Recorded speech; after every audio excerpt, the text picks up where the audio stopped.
Let's plan it.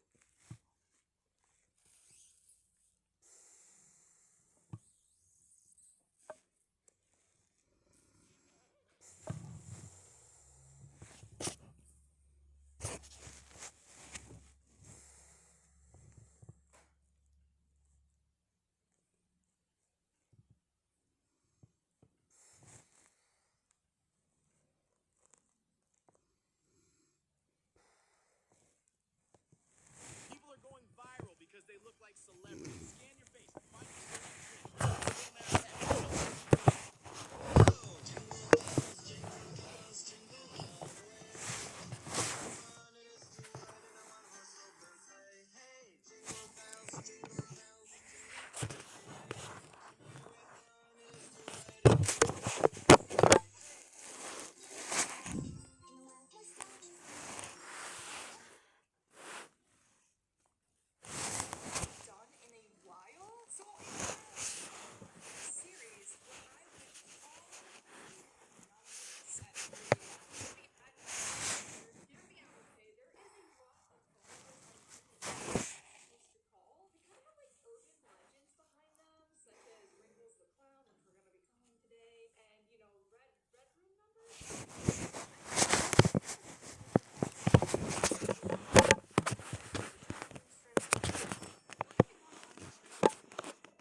location, that's really dangerous, okay? Now that I'm thinking about it, I don't know why I just did that for you guys. I don't know what they meant. They said I have been logged and traced or something like that. Like they logged my information and they're gonna be calling me back. I'm good. No thank you, Booth World. Don't know what Booth World is, but I kind of don't know what Booth World is. So, okay, that's a legit thing. Alright, I don't know how much more of this I should do, but we have another number, okay? So this one is 2020. I don't know how convinced I am that this number is going to work. Legend has it that once you call it, a female with a sharp voice answers the phone and repeats, "Help me, Susie's dying," or help me, Susie's drowning. Date, there have been no confirmed reports of a real Susie actually drowning, but the call can surely make you feel a little bit spooked out. So guys, I feel like this actually isn't even a real phone number, but we're gonna call it 20202020. It's not even a phone number. I just want to show you guys this. It looks like this on my phone. Sorry if you guys can see. I'm trying to focus. That's what the number supposedly looks like. I don't know how accurate that is. Let's see if it goes through.